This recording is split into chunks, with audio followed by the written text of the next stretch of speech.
Here we go. Let's go for the tube. Say what up, tube. What's up, tube? What's up, tube? All right. And last but certainly not least, let's rescan audio devices. And here we go for the podcast. You ready? Yes.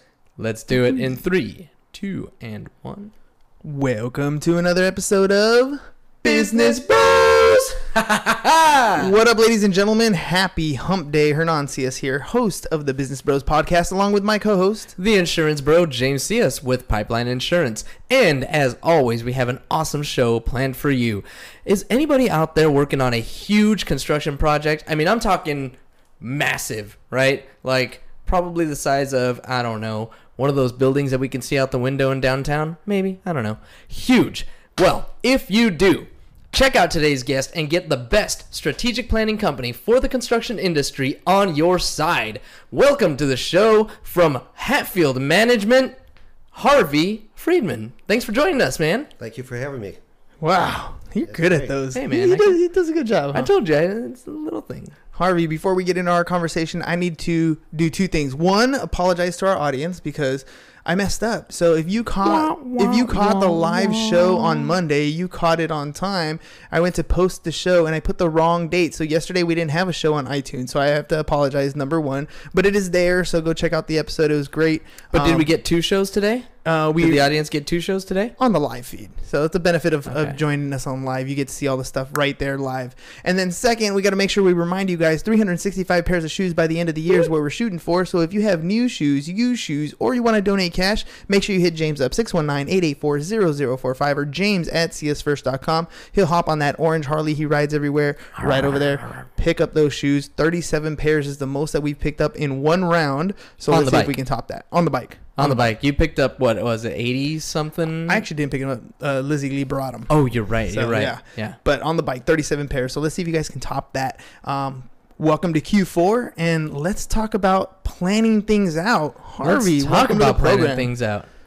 So, Harvey, tell me a little bit about yourself. Well, my background is construction. I've been in the construction business for over 40 years. I started an electrical contracting company, which ultimately we took public in 1998 on the New York Stock Exchange. I retired from that company in 2003 and started to do project management and strategic planning and consulting for other companies, including masonry, plumbing, HVAC, and electrical, of course, and working with project managers and the owners of the company to keep the people within the company accountable for what they were doing.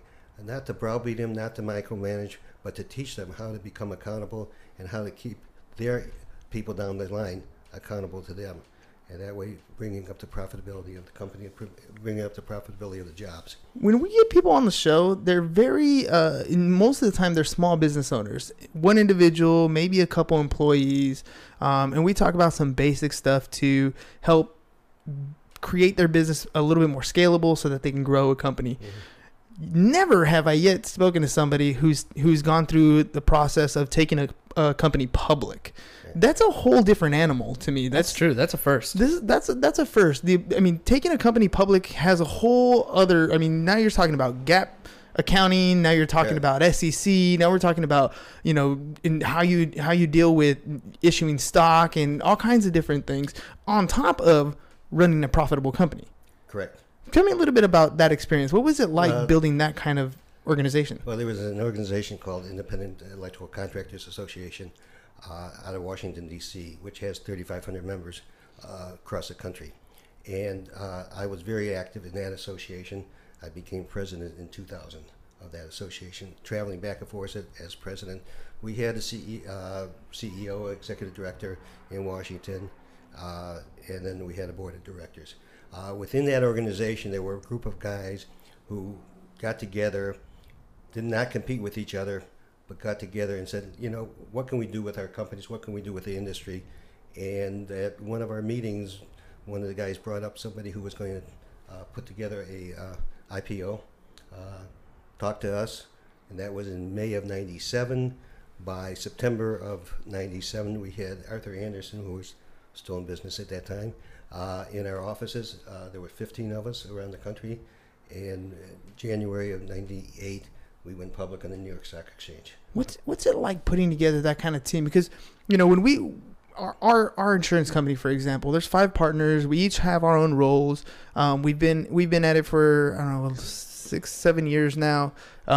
And trying to grow a company to scale, and then having a team. I was reading an autobiography recently on Jeff Bezos, for example, and he took Amazon from nothing to a public company, multi-billion-dollar company in a couple years. And that's a whole different, to me, that's a whole different mindset when it comes to thinking about a business.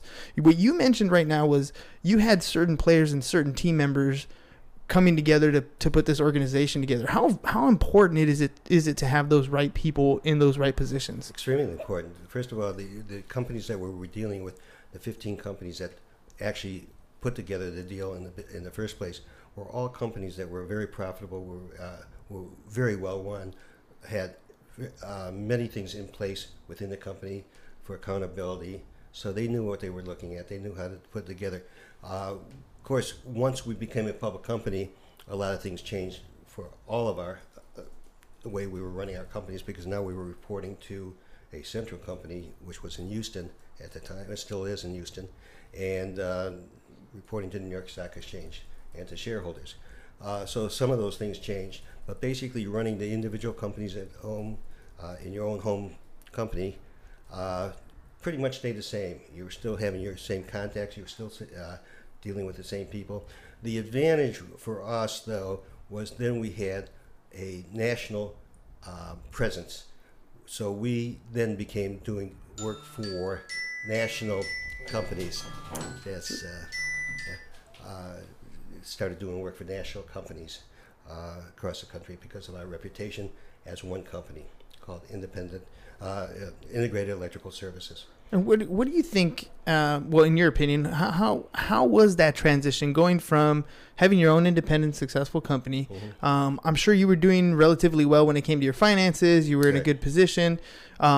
What's the benefit of joining a venture like that and taking it public and going that route? There's a lot of people who want to stay private, and there's a lot of people who want to go that route. It's not for everybody. It just depends on what you want to do. I had a exit strategy that I was looking at. I was very active looking at my business on top of my business, not in my business. Mm-hmm. So I was looking at, at a certain age where I wanted to be.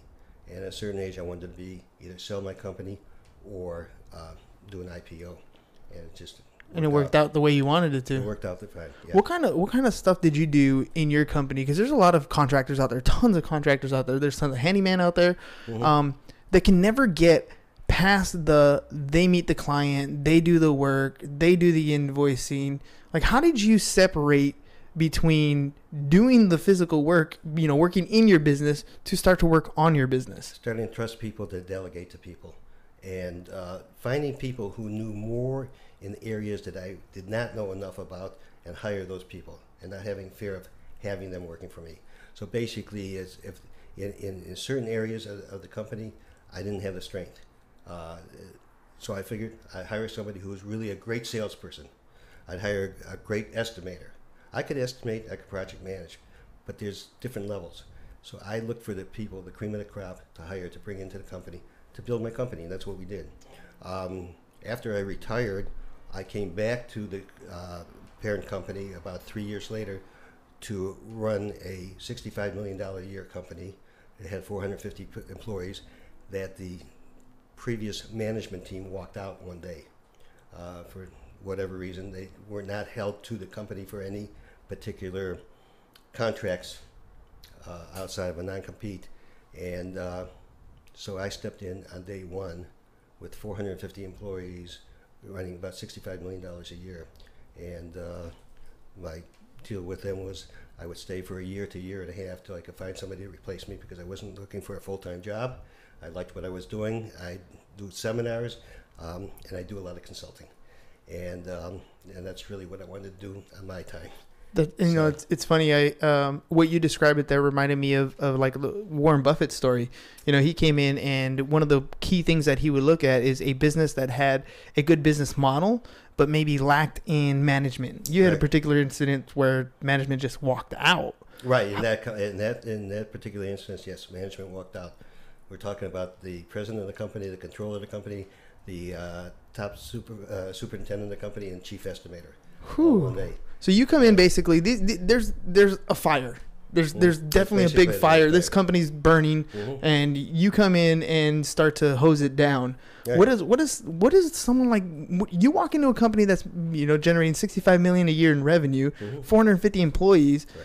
There had to be at least some stuff in place, otherwise it would have been chaotic. There was some stuff in place, and there were a number of employees who looked at me and say, "Hey, who's this guy coming in to run our company?" We were used to the old company, and everything else, so I had to do work with them, and I did. I'm very, very honest with my people. I tell them how it is. I tell them what I'm looking for. I let them do the job. I don't micromanage. I don't believe in micromanage, because when you micromanage, you're working in the business instead of on the business. Too many contractors, especially subcontractors, small ones, even medium-sized, they're growing $10 to $15 million. They're working in the business. It's very difficult to grow the business when you're working in it. You have to have people in place and trust them, and there's got to be accountability and chain of accountability all the way up to the top. But if you have those right people in place, I've got one client right now who's growing at 30% a year, and he took, because I like to think because of my helping him, being in there on a regular basis, took 16 weeks vacation last year. Ooh, that's nice. And he's extremely profitable. So there's running the right business with the right people and right accountability. You can does wonders. Does. Well, let's talk about a little bit about the right people. For example, like we in our insurance agency, we're bringing on insurance agents, and we take somebody who has never had an insurance license, get them through the insurance license process, get them trained on a specific field that they want to go into, whether it's personal lines, commercial lines, and then we're able to set them free. Now, some people end up, it's a sales job, right? So some people end up being phenomenal, and some people just realize, this wasn't for me after all, and that's okay. But how quick are you to hire? How quick are you to fire? How do you decide whether someone is the right person? Maybe they're a good employee, but maybe they're sitting in the wrong seat. How do you determine that? Well, there's a number of ways to determine. Number one is you're looking at somebody, depending on the area that you want to hire them in, their expertise in the field, what their background and everything else. But the other thing, too, that I always look at is I look at the individual. Who is this individual? What can he do? Is he a people person? Can he get along with other people? Or does he just go off at the dead end as soon as somebody says something against what he's trying to do? So I look at people who are able to negotiate, who are able to turn things around, make things happen, and that to me is a good people person. Now, with that, training that person, making sure they understand our computer systems, our estimating or project management systems, because every company operates a little bit different, their chain of command and everything else. Those are all things that come into it. But if you don't have the right person in place who can get along with other people, and that's other people within the company and outside the company, because they're dealing with people in the field, they're dealing with other companies, especially in project management. Estimators are dealing with distributors, they're dealing with manufacturers. So you got to be able to talk to all these people, get much, much better, more satisfaction, more reward and return from them than you would from somebody who really knows the business but can't go out and articulate it and work with people. Absolutely. Yeah. So how do you what are some tips that you've done that you've known that have worked well for you in hiring? I'll give you an example. I heard a Dave Ramsey thing. He said, when you're going to bring somebody on your company, invite them to dinner, them and their spouse, and then sit down and have dinner with somebody, because you really get to know somebody once you break bread with them. Get away from the office. Yeah. Get away from the office, or see where they're at, whether it's on the golf course or if it's at a restaurant or something like that. Understand who they are. Try to figure out who they are, aside from just the business end of it. Because by that time, you should have an understanding that what's their background, how much do they know, who do they know in the business, how long they've worked for their previous companies, why they left the company, or why do they want to leave the company, all those things. Then you really have to say, who is this individual?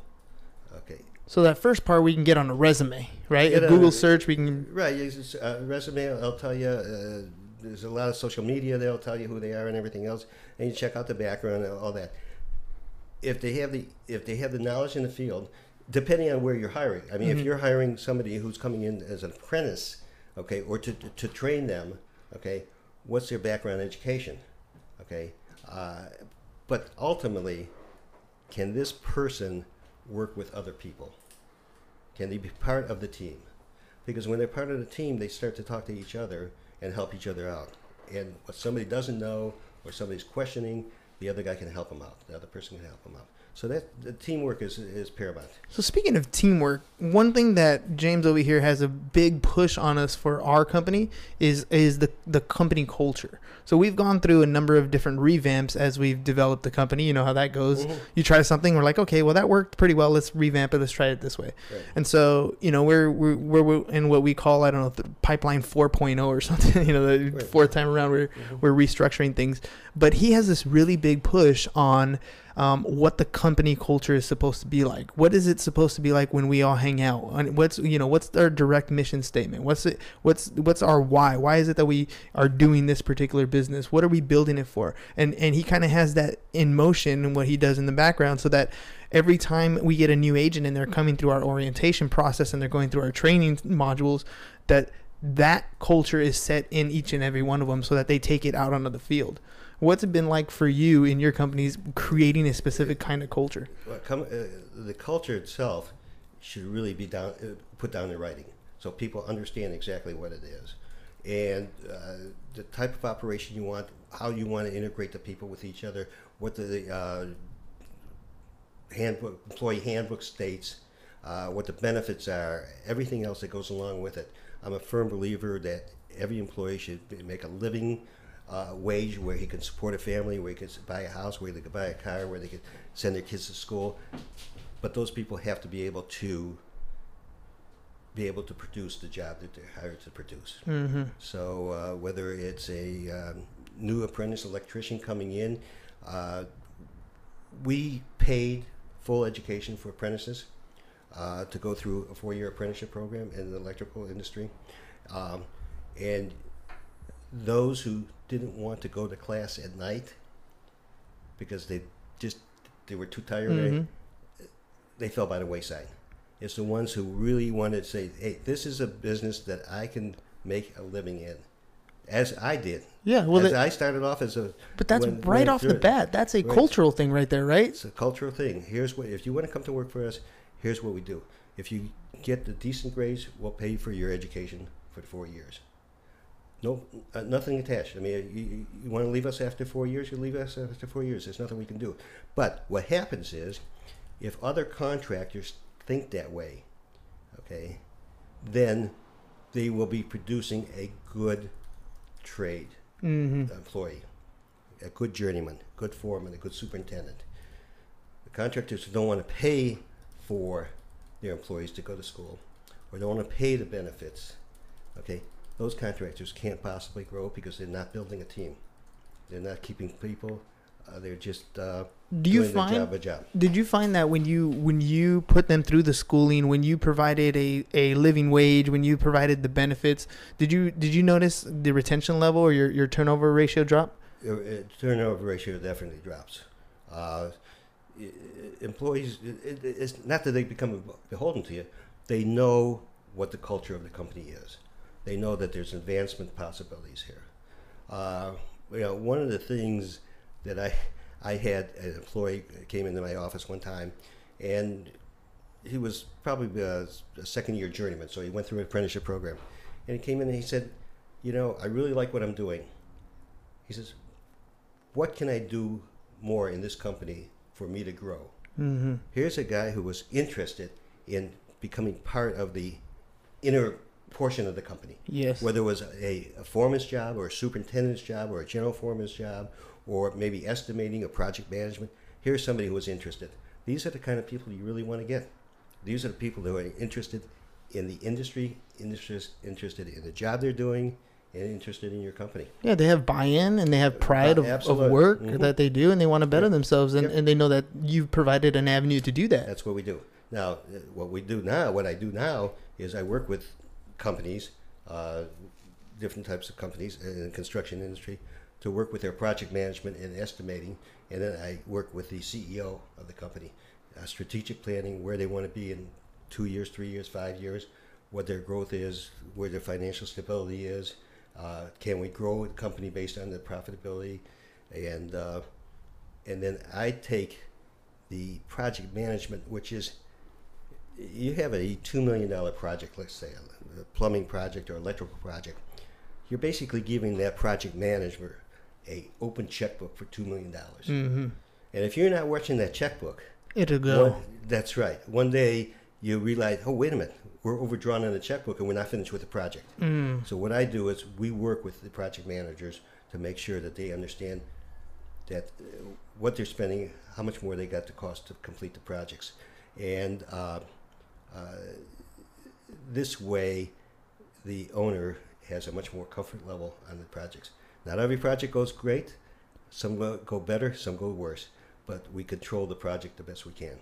Yeah, well, it comes down to planning, right? I mean, it comes down to planning, it comes down to estimating, it comes down to turning the job over to the right people, to the right foreman, to the right mix of employees on that particular job. There's a lot that goes into it. When you do the consulting, what is a typical size of the organization that you tend to work with on average? Basically, most of the companies that I work with, our minimum size would be about, and I'm going to talk about revenue, is about $3.5 million up to about $25 million in revenue. So all that area, above $25 million, they're pretty well sophisticated. Mm-hmm. Not that I haven't gone in and talked to those companies and shown them areas where they could be much more profitable, but they have a lot of things in place. Below $3 million, they're probably not large enough to hire me and or hire my company, and so it's not going to grow. It's not going to be, the return is not going to be there for them. So companies that are doing that that kind of revenue, are they larger companies? I mean, we're talking construction, so $2 million in revenue could be like one big job a year. Right, yeah. So it's not. Companies that I work with run between 30 and 300 employees. Okay, yeah. See, so that's a pretty good organization, because I mean, because one of the things that I'm always wondering and skeptical about when I'm dealing with people that I talk to, they're very small scale, and leaving that trust, like opening that trust to, first of all, let somebody do the work that I was normally doing. Right. That in itself, that very first level of release. That's tough to give away. Listen, even for me, when I started out in business, when I left finished the apprenticeship, left the field and decided to open up my own business, okay, and then doing everything by myself in the first year or two, and eventually starting to hire people, the trust factor of hiring an estimator when I was doing the estimating, it was tough to let go of it. But you find the qualified people, I put in places accountability with the estimator. So I would review a job after it was estimated. Okay, and I would ask them questions, sometimes silly questions, just to see if they know. If they thought through it. Right, they thought through the job. The same thing happened with project management. Okay, when I hired a project manager to go out on a job and supervise a job, also accountability of coming back. How much time do we have to complete the job? Well, I don't know. The estimate says we have 300 hours. I said, I don't care what the estimate says. How much time do you know that it's going to take to complete the job by walking the job with your foreman? So those are the things that I looked at. Once I had that trust factor in place, we kept on growing. As you're talking, I'm thinking of stuff going on in my own company, because that trust factor is very tough. But there are people within our organization that I do have immense trust for, but they've worked their way through it. Yeah. So earlier you were talking about that gentleman that wanted to, increase his stature within the company. And I'm thinking the same type of thing. I'm thinking of, I have someone in mind that I'm thinking, look, this person is someone I really depend on in my company, and I think they can take on more responsibility and start to delegate out some of the smaller tasks that they're doing. Mm-hmm. And in thinking of that, it was one of those things where, like, it's scary, because now they're going to be delegating some of the stuff that they're doing, and I won't be there really to oversee those things, right? And that is a nerve-wracking thing. But you put things into place, accountability into place, where you get that information back. It's not just turning it over to them and say, "Hey, have fun." It's how's the report back? Where's the accountability? And and that's not micromanaging, and that's not browbeating. That's part of what they're doing, because what they're going to be doing is they're going to be doing the same thing with the people who report to them. So that it goes all the way up the line, and the accountability comes all the way up to the owner of the company, president of the company. Reports and accountability. Can you believe that? People being accountable for what they do? That's a crazy thought. That's crazy. Yeah. That's amazing. Yes. Harvey, tell me a little bit, we talked a lot about broad scope of things. We kind of got a little bit of intro about what you do. Tell me a little bit, something that we haven't talked about, your particular industry. Now that you're consulting, what is it that you're looking for in a client, and how can we help you get that? Well, basically what I'm looking for is anybody in the subcontractor construction market, possibly some small general contractors too, because they have some of the same issues that the smaller electrical contractors or smaller mechanical or smaller subcontractors have. But when we talk about subcontractors in the $5 to $25 million range, that would be a small general contractor, because they encompass a lot of the trades. So those kind of companies would probably be 25 million and up in revenue. Depending on the company, depending on the structure. Speaking of electrical, are you dealing with solar companies also? No, not right now, not. But mostly all construction companies dealing with doing high rises, multifamily projects, shopping centers, theaters, everything, hotels. That's amazing. What are you seeing a lot of construction being built here as far as residential? You're looking at more single-family homes. You're looking at multifamily units. Multifamily, yeah. We're talking about here, Arizona. You look at a lot of tract homes there because they're wide open. And we're talking about 600-700 unit tracts. California's a little bit different. They're doing a lot of multifamily. Everybody's building up. Everybody's building up a lot of condominiums, a lot of apartments. That's awesome. Well, Harvey, I wanted you to do one last thing here before we do our segment. We're going to do our segment of Ask the Bros. But I want you to look at this camera right here, which is yours, and tell people how to get a hold of you if they want to work with you. Okay, they can reach me at HB as in boy, F as in Frank, 901 at AOL.com. Telephone number is 602-558-1000. And I can tell you I am very responsive to calls and emails. Yes, he is. And I got to apologize because, man, it was kind of tough to get you on the show this time. Yeah. We've had a number of reschedules and technical issues and all kinds of stuff. Right. So I want to thank you, first of all, for being on the show and then sharing all that information. I mean, it's really mind-blowing for me to even consider thinking about going public. But one of the things I really loved about what you said about that was exit strategy, because we're always thinking exit strategy, how we're going to get out of that. That's not one of the options that I ever really thought of, but right. Public is one thing, but there's a lot of different exit strategies that you could do. Right. But planning and being accountable to your plan. Mm-hmm. You're setting up a strategic plan and never looking at it doesn't mean it's a strategic plan. It's, where are we tweaking it every 6 months, every year, every 3 months, depending on what the plan is. That's what you have to do. We went public at an opportune time when things like that were going on. Today, it may not be the right way. But there's a lot of consolidation within the construction industry. Companies are buying other companies. Mm-hmm. That's another area that you could take a look at and plan to. Basically, if you plan to sell your business, or if you plan to have a strong financial business and plan to sell it, even if you never sell it, you're going to end up making some decent money. Well, I think if you're setting it up so that you can sell it, it's much more efficient. It's much more efficient and it's much more profitable. I 100% agree. All right. Ask the Bros. So I got to know you really, really, really well. Feel free to ask James or myself a question. I know he doesn't talk much. He actually does a lot of talking. We just don't see it. He talks to everybody on Facebook. So I find this concept that you're doing very interesting. But enlighten me more. How long have you been doing this, and where does it spread out to the world? Yeah. So I'll give you the rundown. So last July, not this July, last July, I dragged him into podcasting. I said, it comes down to, I was selling real estate at the time. We were building the insurance company at the time. And the simple question of how do we get in front of more people and tell them what it is we do? And so I was going to do video. And we did a video where we went to like Comic-Con and he was my cameraman. But it took me like 8 hours to edit a video that was like 3 minutes. And I was like, well, that's not going to be as effective for me. So we decided I decided we're going to do podcasting. So we jumped on this podcast thing. We started talking on the podcast, started sharing, different sales tactics and business and personal finance, all the different things that we've learned along the, 15 years of business that we've been in. And so nobody listened. Nobody cared. Mom did. Yeah, my mom was on every episode, but other than that, nobody listened. My 8-year-old son said, Dad, if you want people to listen to your show, you need to get influencers on your show.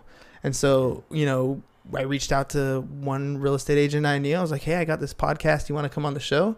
And he said, sure. And everybody loves to share their stories. Mm-hmm. And so, he came on the show. And then, of course, he shared the podcast with his friends and family. And at the end of the show, we always ask people the same question. Who do you think would be a great guest to have on the podcast? And so he was like, hey, I think this person would be great. So we got them on the show, and then same thing with them. And now the web started to come out. So roughly about January of this year is when we really, really started to do interviews. And we've had we do a show every single day, Monday through Friday. And now it's grown immensely. We've had 200 people on the show.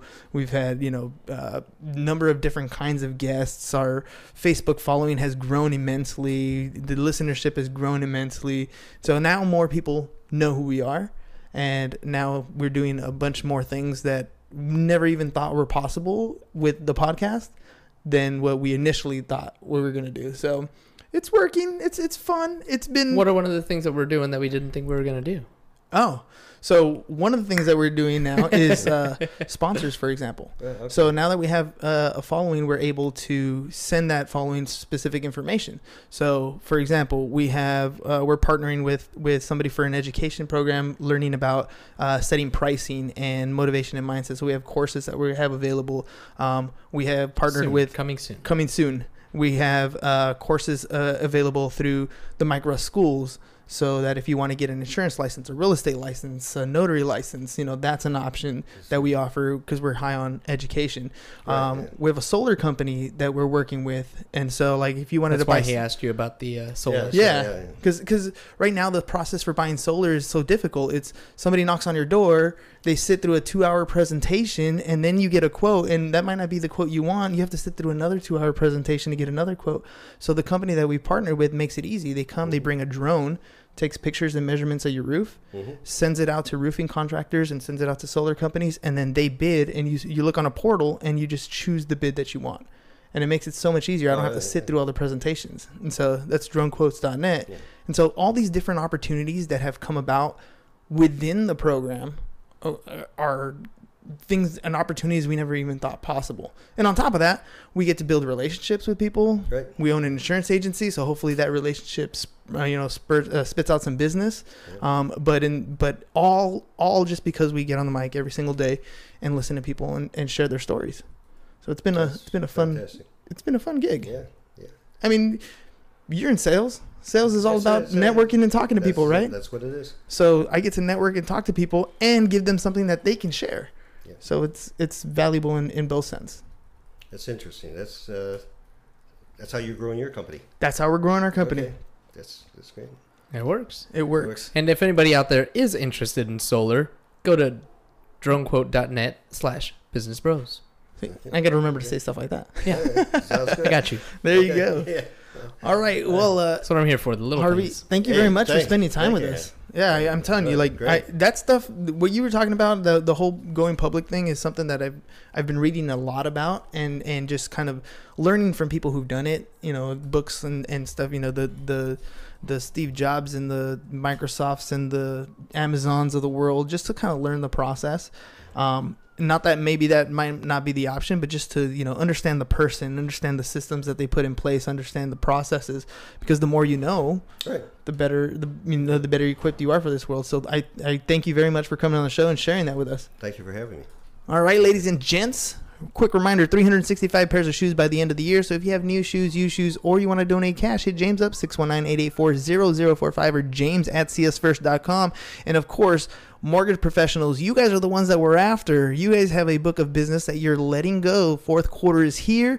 You should be able to contact more people. You should be able to utilize that book of business so that you're not leaving money on the table. We want to add an insurance department into your particular business. So if you are looking at your fourth quarter, you're reviewing how the year went, you want to add an additional income stream, make sure you hit James up, 619-884-0045, or james@csfirst.com. Find out how we can help you. And that's all we got for you guys today. Peace. Bye-bye. And we're out. Yeah. That. There we go. Thanks, Facebook. Bye, we Facebook. love you. That's it. How did I do? You did excellent. Okay. So